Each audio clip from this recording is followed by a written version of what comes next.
Tech Refresh with Kim Komando and friends from Komando.com with a K. That's Komando. Gang's all here. Kim, Allie, Ben, I'm Mike. And today we're going to take a look at how all the new interest surrounding UFO sightings and what's going on with that. And by the way, before we get started, we would love it if you would tap on the subscribe button. This helps us get more listeners, and we love that. And then you also automatically get this downloaded to your device every single day.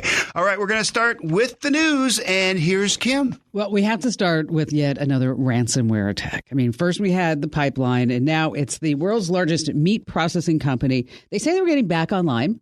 Production around the entire world was disrupted by this cyber attack just after the U.S. oil pipeline. So they got a ransomware demand from a criminal organization. Guess where they're based? Anyone? Russia? Anyone? Oh, China? My gosh, Russia. Yes, Russia it is. JBS is the second largest producer of beef, pork, and chicken in the United States. Now, let me ask all of you, have you ever heard of JBS? I have not. Nope. I never had either. I thought maybe I was like the only one going like, oh, well, like, facepalm. What's up with this? Okay, if they were to shut down for even one day, I looked this up, the U.S. would lose almost a quarter of its beef processing capability, or the equivalent of 20,000 beef cows. That's just one day. I mean, talk about ground beef. Sorry, I know that was bad. So the question is it right for companies to pay the ransom? Now, imagine if it were people that the terrorists had kidnapped. Now, the U.S. policy is generally not to pay because that gives more people an idea to make money. But the policy changes when life is on the line. So think about this. Pipelines and meat processing plants, they have a focus on their main business, right? They want to get the oil where it needs to be, and they need to make sure that the meat that you serve on your table is safe for you to consume. So when you think about it, making sure that their networks and servers are secure, it's probably like the second policy, right? So let me ask you a question. How many devices do you think the average person in the United States has access to? How many devices? What do you think, Ben? Well, you're not. You're probably like 92. Yeah, there goes the bell curve, right? What do you think, Al? 5? I'm going to say 10. Oh, Mike, you're like, you should play the lottery. All right. Yes. Winner. The average person has access to, 10.37. I'm not sure what that 0.37 device is. What do you think that is? That's an old phone. An iPod? Yes, an old iPod. That only holds like 16 songs or whatever it is. That's according to Statista. So when you start thinking about it, now we have more people have more devices. More people are uneducated about what they're doing with them. They're clicking links. They're downloading who knows what, going to all kinds of sites for all kinds of reasons, as you might imagine. So it's all about training, teaching people how to be smart, how not to fall for phishing, deep fakes, that sort of thing. And there are websites that will test your employees. You send out a phishing scam email and you see who bites. Now, we totally did that. Jeremy and I, our T-Genius, we did this. We set up a notice from Google that you needed to update your account password. Went to a totally bogus site. It looked real, but it wasn't. 2 people in our organization fell for the scam, and I'm sad to say that my husband, Barry, was one of them. Good. Called out. Yeah, that was a really fun dinner conversation, really. As I told Barry, remember, a con artist's favorite card game is Go Fish. But it goes to show you Barry's a really smart guy. We all know that. He remembers everything. And it just goes to show you that anybody can fall for this stuff. Yeah, I looked at him like, how could you even think this was real? He was like, well, it came from Jeremy and it said I needed to update my account password. And he was all flustered and all crazy and embarrassed. And I won't tell him that we are broadcasting this out nationally. I think I even talked about it on the radio show, too. Yeah. But it did look totally real. And if you're looking for names of these companies, we have them over on the website at Komando.com. That's great information. We started off the show with awesome information. Up next, Amazon Sidewalk is launching next week. It is. Who remembers what Amazon Sidewalk is? I do. Yeah. Okay, so they announced it like almost 2 years ago, quietly. And now it's finally coming online next week. So basically, they're going to take all of your Echo speakers and your Ring cameras and lights and turn those into like network extenders and then combine that with your neighbors and take a little bit of your home internet with it. Now, see, this is fascinating to me.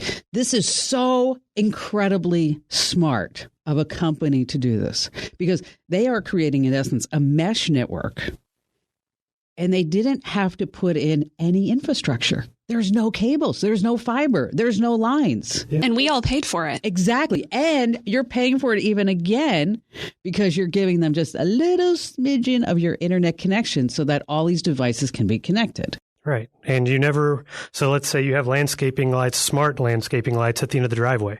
They'll never be too far away from the router. It'll be easier to find your lost keys because they're going to be working with tile too. And your lost pet. If you've got a tracker on them, it'll be easier with these network neighborhoods. At least that's the idea. But down the road, your Amazon package is coming with a little tracker on the inside. The drone is delivering a package with a little tracker on the inside. I mean, I would love to be able to sit down with the product manager, the guy who's in charge of the Sidewalk or the gal, and say, what do you see this technology being, say, 10 years from now? I'd love to know because they, as far as what you worry about, they say it's totally encrypted, that you're not going to be able to, spy on your neighbor's internet and see what they're looking at. But there's a lot of questions they haven't talked about. What happens if somebody's Ring device gets hacked while you're sharing your internet with them? Does that expose your network too? There are a lot of questions. Somebody's going to hack into this. Yeah. It's just Absolutely. a matter of time. I mean, it's just give it time. Anything connected to the internet is totally hackable. We all know that. Yeah. And it's going to happen. Well, like it or not, Amazon is flipping the switch next Tuesday. That's June 8th.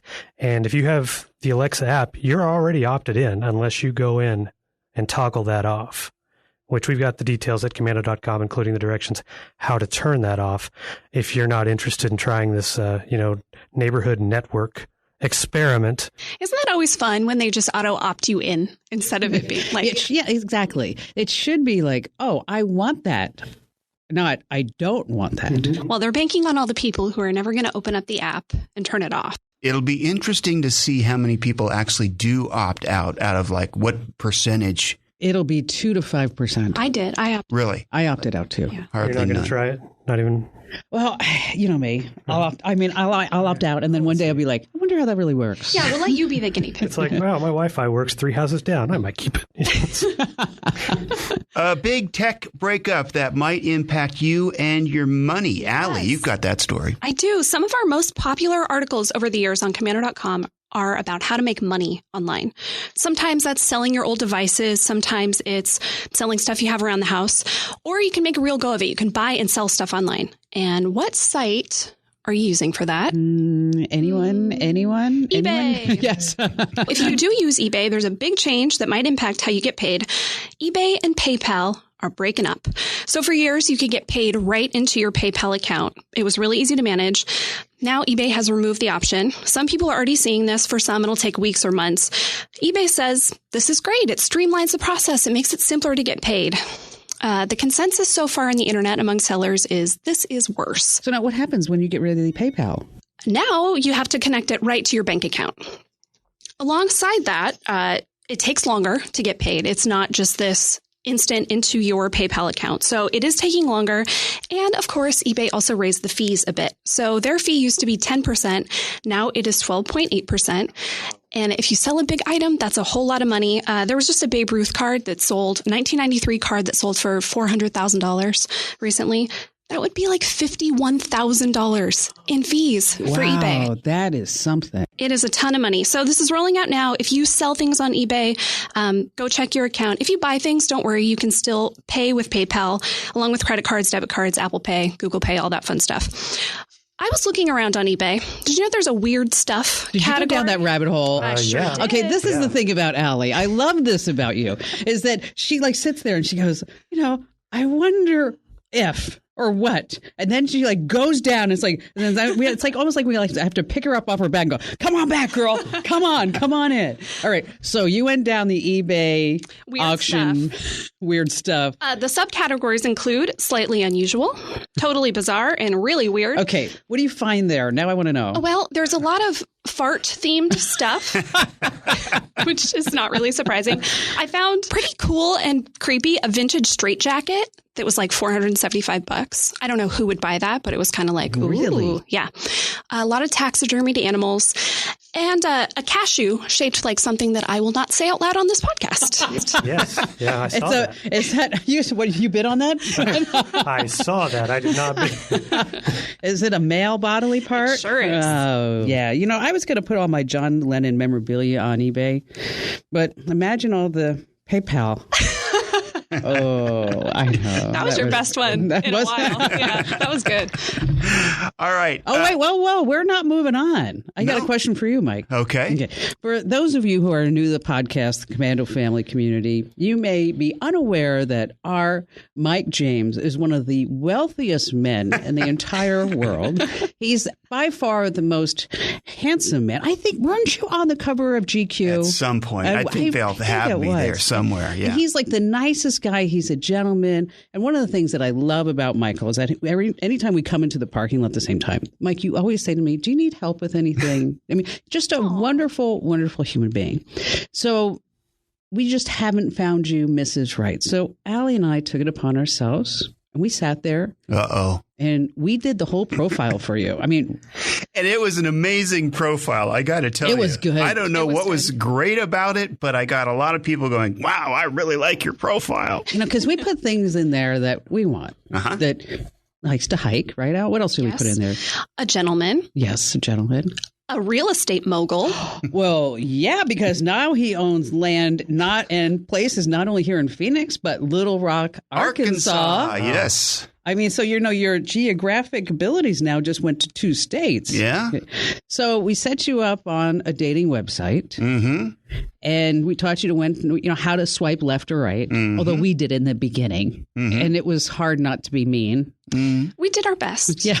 We reined it in. We were nice. Okay. But one tip for anybody who's listening, if you're on it, do not take photos of yourself in front of a mirror. What else, Al? Holding your phone kind of under you. I think we've all had that moment where you accidentally open your camera and it's under you and you think like, oh my gosh, is that what I look like? People post these photos on the internet. Don't do that. Anything that's looking up your chin, up your nose is definitely a bad shot. Mm-hmm. And then we had pictures of Mike in the studio. He looked great. They were awesome pictures. Fabulous. So how are we doing? Well, uh-oh.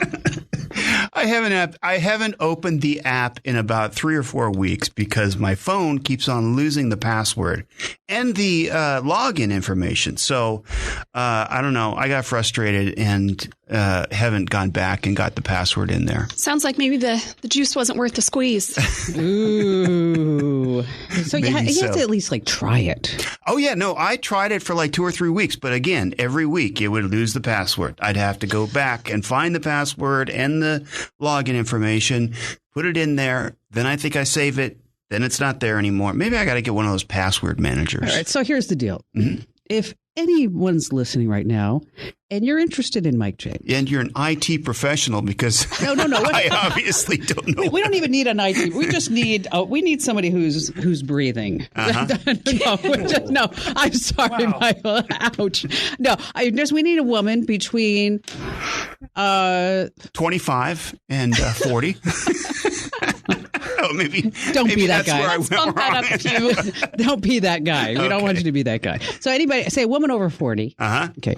And you have to be smart. Independent. That was one of... Mm-hmm. Yes, independent. He doesn't... I know, remember you like that gal who'd hang out at the clearance aisles on Target. Remember that one? Yeah. And if you like, your first date to be to Applebee's.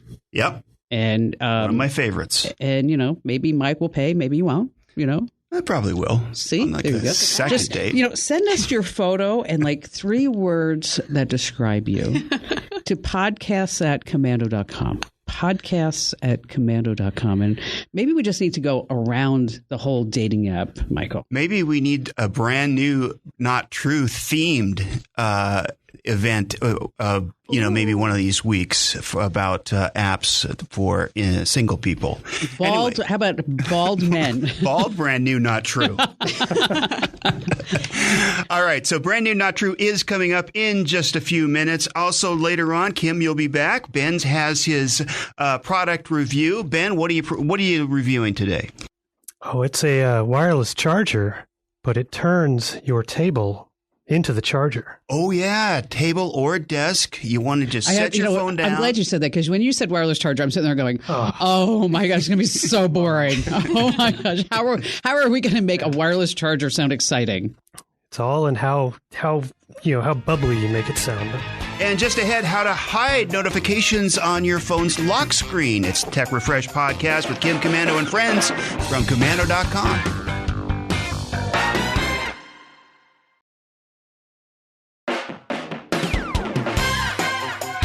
Welcome back to Tech Refresh with Kim Komando and friends from Komando.com. Brand new or not true is just ahead. Right now, though, how to hide notification contents on your phone's lock screen. Yeah, think about it. What personal information doesn't your phone store? Everything is in there. And of course, you want to protect your data from being exposed, but also prying eyes. So let's say you're out to dinner, and that still sounds weird saying that. Right. You have your phone sitting on the table, face up. You get notifications. It could be a push notification, text message, social media. It doesn't matter if it's sensitive or something you're embarrassed for someone else to see. It's the principle. You might want to just keep whatever it is hidden. And you can easily hide those lock screen notifications. On an iPhone, just open Settings, tap Notifications, and then on Show Previews, you can choose Always, When Unlocked, or Never. So if you choose When Unlocked, you'll see there's a notification, but it won't show a preview of like text in a message. And that affects all apps, but you can also manually adjust notifications for individual apps. Now, Android, you have a few more options because it's Android, but to shut off all notifications, like lock screen and otherwise, open Settings, Apps and Notifications, tab Notifications. Wow, there's a lot of menus here. And then under the option Notifications on Lock Screen, just select Don't Show Notifications. Now, on Android, you can also hide silent notifications on your lock screen, and like Apple, turn off notifications for specific apps. Now, we have those directions and the instructions I just went over at Komando.com.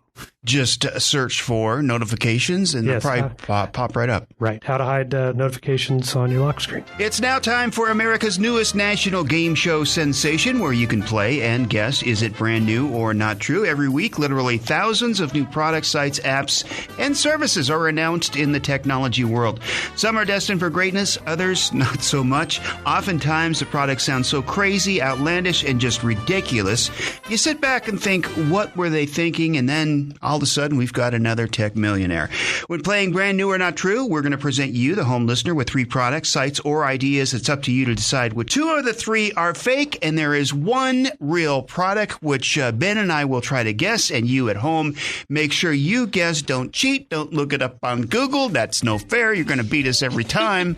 Go ahead, Allie. You've got the products this week. I do. This week, we've got 3 apps. The first one, if you are not very photogenic, taking pictures isn't very fun. But with a little coaching, everybody can look great in a picture. Maybe you need to turn your head a little, put your chin down, smile a little bigger, whatever. It'd be great if you had a photographer by your side for every photo. That's not going to happen. Instead, you can use Pose Selfie Camera. There are a ton of selfie apps out there. Most of them use filters that try to make you look better or look like someone else altogether. Pose isn't trying to change your appearance. Instead, it's trying to help you find the very best angles for your face based on AI that's analyzed hundreds of thousands of photos. You open it up, you put your face in the frame, and you'll get subtle cues from the app about where to look, how to tilt your head, which way to turn, even how to adjust your smile. Now, this is all based on algorithms and general principles that apply to most faces. We all look better with our chin down a little bit, our eyes wide, a slight smile. You can train it too, though. After you're done taking photos, you can tell Pose which ones you think you look best in, and then it can start to customize the cues that you get. You can even upload your favorite photos of yourself to train it even more. Pose is free, it's ad-supported, and you can download it for Apple or Android. Okay, that's a good one. As always, you've got great products. Product number 2. Number 2, there is no question social media is addicting. Even if you're trying to avoid Facebook or Instagram or Twitter, if you get bored enough, you might find yourself just kind of endlessly scrolling through your timeline. If cutting these out cold turkey isn't working for you, try Binky. This app looks just like a social media platform. There are photos that you can like and can share, you can leave comments, you can swipe left and right like Tinder. What's the difference? Well, Binky is social media without the social part. Instead of seeing photos from your friends and family, Binky is filled with random images. There are fake feeds of food, animals, furniture, all kinds of stuff. No one is going to see your likes or read your comments. There's no algorithm, no trolls, no mean comments. So you get the satisfaction of scrolling and liking without the bad parts. Of course, yeah, there's not really any real connection either, but it might be enough to break your addiction. Binky, also free, only available for iPhone. Okay, go ahead. All right, when you want to go out to eat, maybe you're craving a specific type of cuisine. Lately, all I want is Mexican food or Vietnamese food. It's pretty easy to find the best options in your area using apps like Yelp, right? But what if you're craving a really specific meal or food? Say I want the best fish taco in town or the tastiest banh mi. Well, you open up Crave Food Finder. Crave uses APIs from Yelp, Eater, and OpenTable, along with real user reviews and their own editor's picks to help you find the best version of whatever you want to eat. It works just like you'd imagine. You open it up, search for what you're craving, enter in how far you're willing to drive, and you'll get back a list of options. After you try out whatever you're craving, you can review it and help fellow users too. Just like the others, Crave Food Finder is free to download for Android and iOS, and right now it's available in 20 cities. Crave Food Finder. I like it. Well, okay, so the three products are the Pose Selfie Camera. It's based on AI, gives you your best look at your face. Binky is the social media without the social part. You roam images, like, dislike. And then finally, the Crave Food Finder. It's very specific. If you want an exact type of meal or whatever, you can put that in there, and it'll tell you where you go and how far you need to go. Yep. I love the products, all of them. I'm going to eliminate first the Binky, which is usually the real one, Ben. That's your first clue right there. It doesn't sound like anybody would have a lot of fun just roaming random images, as I understand it. And again, social media is the social part, is the real addictive part. So I'm going to take that out. Pose Selfie Camera based on AI. It seems that's also very unlikely to me. Well, I mean, people would use it. We're all narcissists, and so we love taking selfies and we like to look our best. But I think there's articles and stuff out there. So I'm going to eliminate that one, and I'm going to say that the Crave Food Finder is really interesting, and Yelp is so successful. I'm sure people are out there trying to copy Yelp just with a different angle. So I'm going to say that's the real product. Okay. See, we have this psychological game, because there's always something that sounds obvious. Right. And it's not. Now, first off, I'm going to eliminate the selfie camera. That's just me. It sounds, but it sounds like they're trying to trick you. This is how you get facial recognition.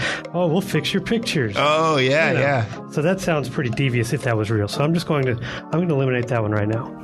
So then it comes down to the other two, and I was ready just to say Crave was, the real thing, and it might be, but that sounds like the curveball. Yep. And so I could be wrong, but I'm going to say Crave is fake, and I'm going to go with Binky as the real deal. Let me just make a little observation real quick. I think we've gone from evaluating the products to playing a game. And that's not so fun. Uh-huh. All right.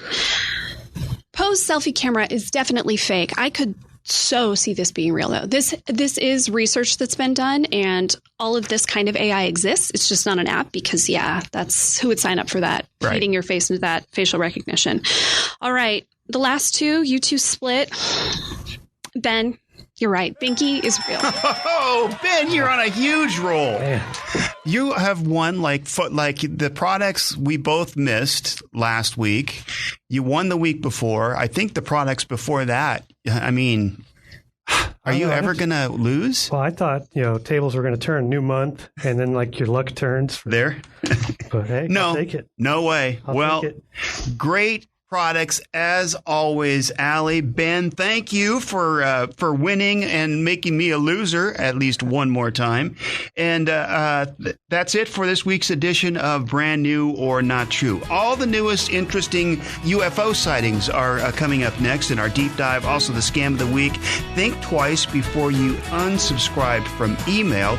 It's Tech Refresh with Kim Komando and friends from Komando.com.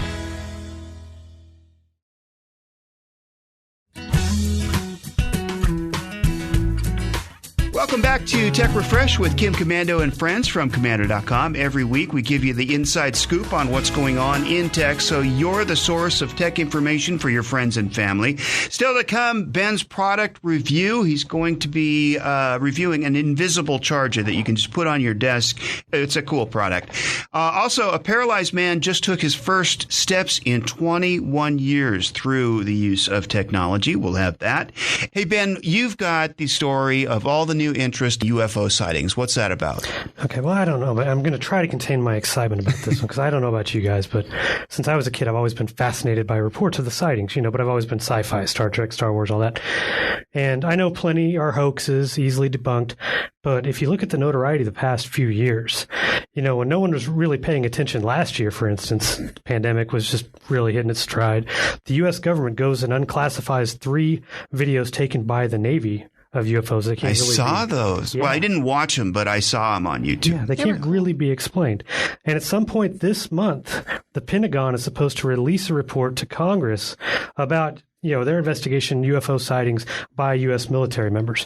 Now, I'm in some serious suspense about what's in that report. Is it going to be definitive details about UFOs? Does the government believe extraterrestrial life is visiting this planet on the regular? Or is it going to be downplayed like it has been for decades? Weather balloons, experimental aircrafts from other countries. I definitely don't believe every UFO report I've heard about, but personally, I do believe there's something out there. Maybe that stopped here from time to time. But here's what I don't get. As of the last 15 years or so, why are these visits, these incidents that are caught on camera, still the same bad quality? I'm going to put down my iPhone that shoots in 4K video. Where's that old Polaroid? And so you see these, I don't know. So what about you guys? Are you curious about this report? Do you even believe in UFOs in any way? Yeah, I think the universe is so big that the idea that there's nothing else out there seems pretty crazy to me. So yeah, I think there is. Whether they have come to Earth, I don't know about that. That seems like more of a stretch to me. I think it's really interesting how a lot of this stuff went from kind of people that seemed pretty nuts, like conspiracy theory, very over the top stuff in years past. And now it's, former Navy officials, former government employees, people that seem a lot more credible and have seen a lot of this stuff. So I think that part of it is really interesting, that it's gone from this really kind of, if you believed this, maybe you seemed a little wacko. And now, a lot of people believe this stuff. I agree, Allie. I think it's until you disprove something, then you have to keep your mind open to the possibility, right? And this almost can't be disproved because we don't know what's out there. So I'm skeptical on a lot of these sightings, but for the most part, I can't say that they're not real. Did you watch those videos that they're released? I did. And they're taken with cameras built into fighter jets and at night. So grainy. But you see that they're moving in ways that it seems to defy physics. Yeah, that's what it usually is, right? It's not just like, oh, that thing is shaped kind of oddly, or I've never seen that before. But it's things that move in ways that we don't have things that move that way. So I think that's where it gets really interesting. You should watch those videos, Mike. They're neat. Okay. Yeah, you can hear the pilot saying like, what the heck is that? Is that right? Yeah. Well, there was a big UFO sighting here in Phoenix before I moved here. I think it was in the 90s, and they had the 5 lights. Yeah. But that was kind of debunked, wasn't it? Because it was runway lights or something, I don't know, that were reflecting on the clouds. I don't remember if it was debunked. I know there have been documentaries on it because there were a lot of people being at, I want to say sporting events who could see saw the same thing. But it's been it's been a few years since I've even watched that. I don't remember if they had a rational explanation for what those were. It's the Tech Refresh podcast with Kim Komando and friends. One of the things we promise every week is to keep you from getting scammed. So every week we take a look at a new scam that you need to watch out for. And this week it's think twice before unsubscribing from an email. Yes, there are about 122 billion spam emails sent every day. Over 50% of all emails sent in a 24-hour period are spam. That is mind-boggling to me. So there's one way to get rid of spam that we all know. You unsubscribe. You hit the link at the bottom of the email you don't want. Great. Well, in practice, not really so much anymore. Cyber criminals and scammers are using those unsubscribe links to trick you. So say you're unsubscribed for something that you don't remember signing up for. You click that button and then, hey, why am I getting so much more spam? Turns out that when you're providing your email address to verify the unsubscribe, you're actually signing yourself up for more. Okay, so what can you do about it? If you can't just trust to hit unsubscribe on certain messages, what do? You can do two things. You can mark something as spam. So all email providers and software programs can tag things as spam. You can't have an email account that can't anymore. So if you get something sketchy or mail that you don't remember signing up for, maybe there's a weird link in there to unsubscribe, just tag it as spam. Your email provider then knows, hey, messages coming from here maybe aren't safe. You can also block the sender. So just like marking something as spam, you can prevent the sender from sending you more email by just blocking them. Never reply or respond to any of these emails. It'll only make it worse. Don't open it up and say stop. Just mark it as spam, block the sender, and move on. That's why I like Google Mail, is because you can do that. And I think no matter what provider you're using for your mail, you sign in through Google or Gmail, and you can block them or, put them in different categories. Yeah, they make unsubscribing really easy too. You can just do it right there in your inbox. You don't have to go to a separate website. Okay. Up next, Kim is back, and we've got Ben's product review, a invisible charger. It's very cool. Paralyzed man just took his first 20 steps in 21 years. We'll cover that. It's the Tech Refresh podcast with Kim Komando and friends from Komando.com.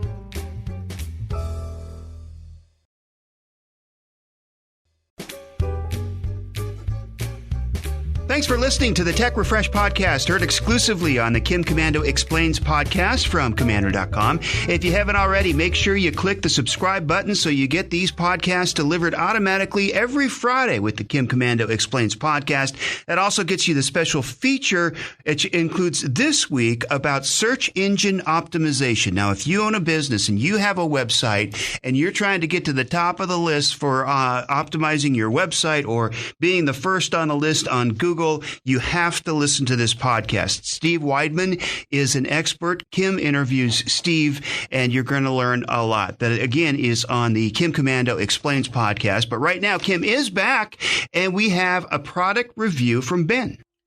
So, Kim, we've had discussions about this one before.